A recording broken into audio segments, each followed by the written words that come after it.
Renungan Pagi bersama Allah di Waktu Fajar oleh Ellen G. White, 16 Desember 2022. Mari kita berdoa.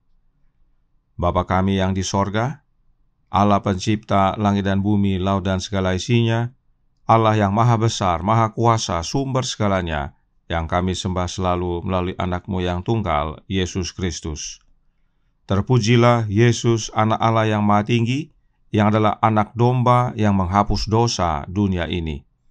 Pada pagi hari ini kami bersyukur boleh bangun dan berbakti, dan sebagaimana membaca dan mendengarkan nasihat firman-Mu, kiranya ini menjadi sukacita bagi kami, sebab Engkau melindungi dan menuntun kami.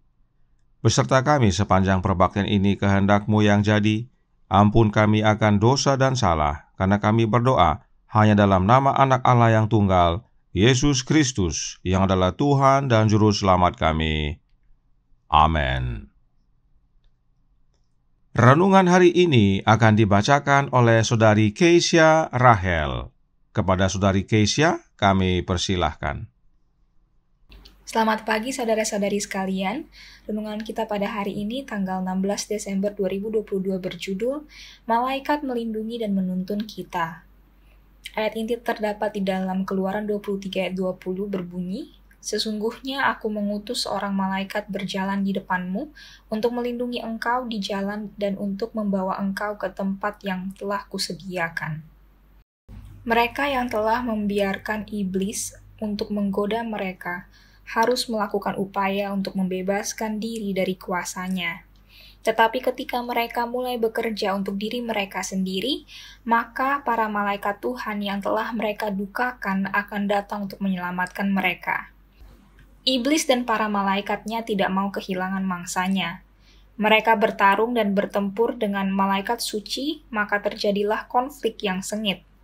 Tetapi jika mereka yang telah berbuat salah terus memohon dan dengan kerendahan hati yang dalam mengakui kesalahan mereka, malaikat yang unggul dalam kekuatan akan menang dan merenggut mereka dari kuasa malaikat jahat. Testimonies jilid 1 halaman 301.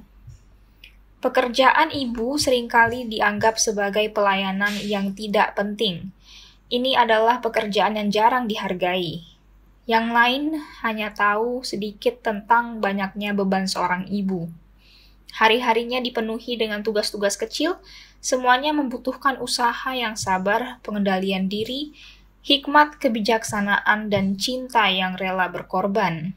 Namun, dia tidak bisa membanggakan apa yang telah dia lakukan sebagai pencapaian besar.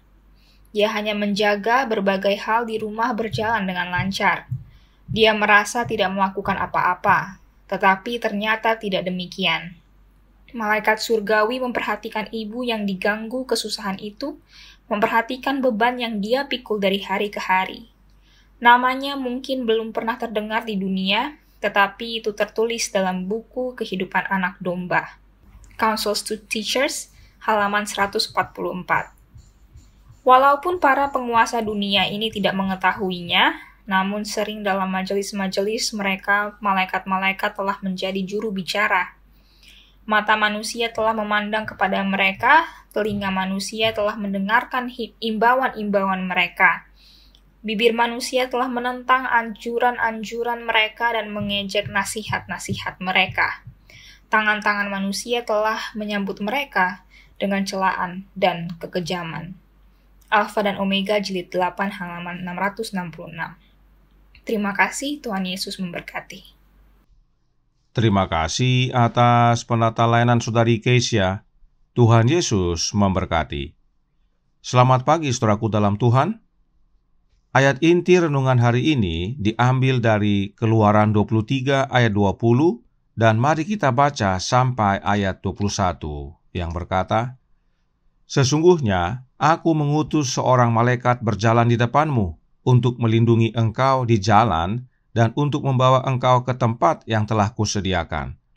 Jagalah dirimu di hadapannya dan dengarkanlah perkataannya. Janganlah engkau mendurhaka kepadanya. Sebab pelanggaranmu tidak akan diampuninya, sebab namaku ada di dalam dia."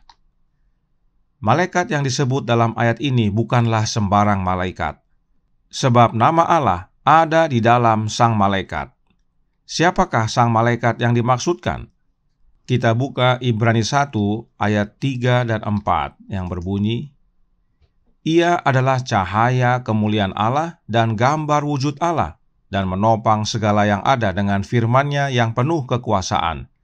Dan setelah Ia selesai mengadakan penyucian dosa, Ia duduk di sebelah kanan yang maha besar di tempat yang tinggi, jauh lebih tinggi daripada malaikat-malaikat, sama seperti nama yang dikaruniakan kepadanya jauh lebih indah daripada nama mereka. Dalam ayat ini, Paulus berbicara tentang Yesus anak Allah, dan kepada Yesus telah dikaruniakan nama yang jauh lebih indah dari nama para malaikat. Sebab nama yang Yesus terima adalah nama Bapanya. Nama Bapa ada di dalam Yesus. Jadi, malaikat yang dinyatakan dalam Keluaran 23 ayat 20 dan 21 adalah Yesus Kristus, anak Allah. Mengapa Yesus disebut malaikat? Sebab malaikat artinya utusan. Maleaki menyatakannya dalam Maleaki 3 ayat 1 berbunyi, Lihat, aku menyuruh utusanku supaya ia mempersiapkan jalan di hadapanku. Dengan mendadak Tuhan yang kamu cari itu akan masuk ke bait-Nya. Malaikat perjanjian yang kamu kehendaki itu sesungguhnya ia datang, firman Tuhan semesta alam. Kata utusan dan kata malaikat dalam ayat ini diterjemahkan dari kata Ibrani yang sama, yaitu malak, yang artinya utusan. Jadi, Yesus disebut malaikat sebab Dia adalah utusan Bapanya kepada kita. Karena memang Yesuslah satu-satunya jalan yang menghubungkan kita dengan Bapa. Oleh sebab itu, Yesuslah yang berjalan di depan Musa dan bangsa Israel, memimpin mereka di jalan menuju negeri perjanjian. Itu sebabnya Roh Nubuat berkata dalam Christ Object Lessons halaman 287 paragraf 1, Kristus adalah pemimpin bangsa Israel dalam pengembaraan mereka di padang gurun, diselubungi oleh tiang awan pada siang hari dan tiang api pada malam hari. Ia memimpin dan menuntun mereka. Jelas, saudaraku dalam Tuhan, bahwa berdasarkan penjelasan Alkitab dan Roh Nubuat, malaikat yang dinyatakan dalam Keluaran 23 ayat 20 dan 21 adalah Yesus Kristus, anak Allah. Sementara, renungan hari ini berbicara tentang para malaikat sorga yang adalah ciptaan Allah. Karenanya, ayat inti renungan hari ini dengan isi daripada renungan tidak berhubungan. Namun meskipun demikian, Yesus adalah pelindung dan penuntun kita, dan salah satu wujud perlindungan dan tuntunan Kristus dalam hidup kita adalah dengan mengutus para malaikat-Nya kepada kita. In Heavenly Places halaman 32 paragraf 2 berkata, Pertimbangkan hubungan akrab yang dibawa Kristus di sini untuk dilihat sebagai hubungan yang ada antara Bapa dan anak-anak-Nya. Kehadiran dan perlindungannya adalah hal yang abadi. Sementara kita percaya pada kuasa Kristus yang menyelamatkan, semua seni dan tipu muslihat tentara yang jatuh tidak dapat berbuat apa-apa untuk menyakiti kita. Malaikat-malaikat sorgawi selalu bersama kita, menuntun dan melindungi. Jelas bahwa Yesuslah yang memberikan perlindungan kepada kita, yaitu oleh kehadiran kuasa-Nya yang adalah Roh-Nya, serta para malaikat sorga yang menuntun dan melindungi kita. Tetapi perhatikan tulisan Roh Nubuat berikut ini dalam The Review and Herald Maret 3 tahun 1874 paragraf 11. Ketika Kristus sebagai malaikat penuntun dan penjaga turun untuk memimpin pasukan Israel melalui padang gurun ke Kanaan, setan terprovokasi karena dia merasa bahwa kuasanya tidak dapat mengendalikan mereka dengan baik. Tetapi ketika dia melihat bahwa tentara Israel mudah dipengaruhi dan dihasut untuk memberontak oleh saran-sarannya, dia berharap untuk memimpin mereka pada persungutan dan dosa yang akan mendatangkan murka Allah ke atas mereka. Jadi, saudaraku dalam Tuhan, waktu Yesus diutus Allah Bapa untuk pimpin bangsa Israel dalam tiang awan dan tiang api, setan jadi marah, sebab kuasanya tidak dapat kendalikan orang Israel lagi, karena Yesus yang pimpin, Yesus menyertai umat-umatnya.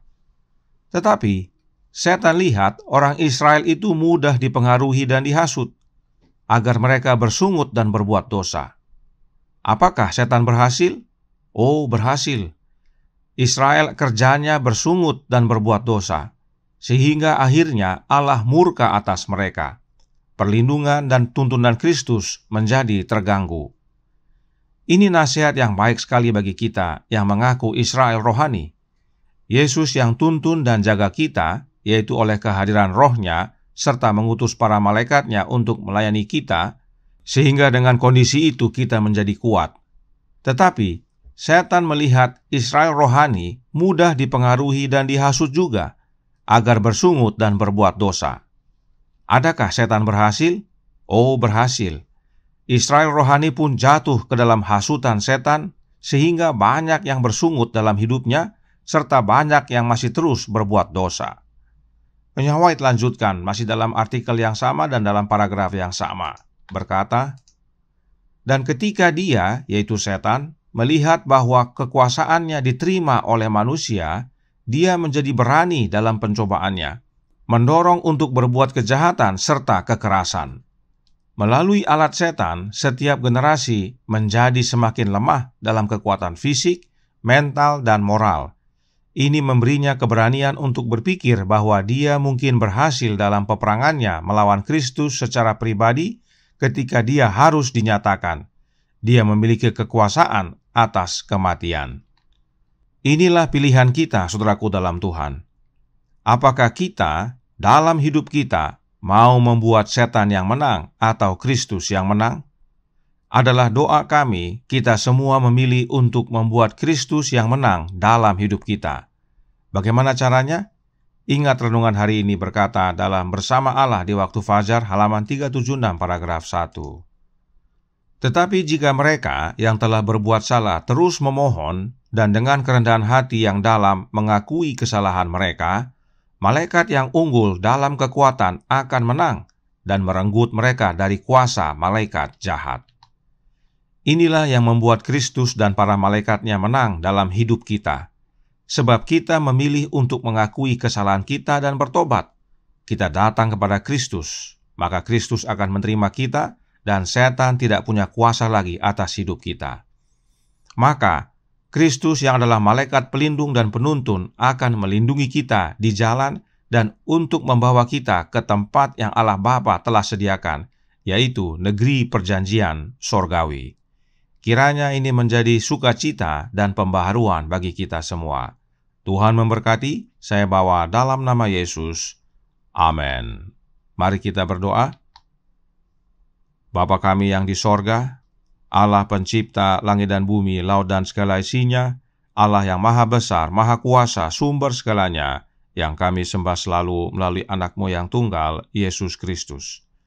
Terima kasih atas nasihat yang menguatkan pada pagi hari ini, bahwa Engkau ya Bapa mengutus anak-Mu untuk menuntun dan melindungi kami di jalan, serta membawa kami ke tempat yang telah Engkau sediakan, yaitu negeri perjanjian sorgawi.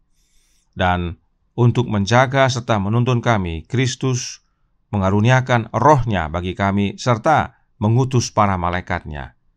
Dan bila mana kami datang kepadamu dengan permohonan yang mendalam serta pengakui dosa-dosa kami, maka Engkau dan malaikatmu menang dalam hidup kami. Kami memilih untuk mengikut Engkau dan menurut kepadamu sepenuhnya. Karenanya tolong kami ya Bapa, curahkan roh anak-Mu dalam hati ini, sehingga oleh kehadiran Kristus dalam hidup ini, kami menjadi pemenang dan menjadi saksi-Mu yang penuh kuasa. Setan tidak dapat menguasai kami.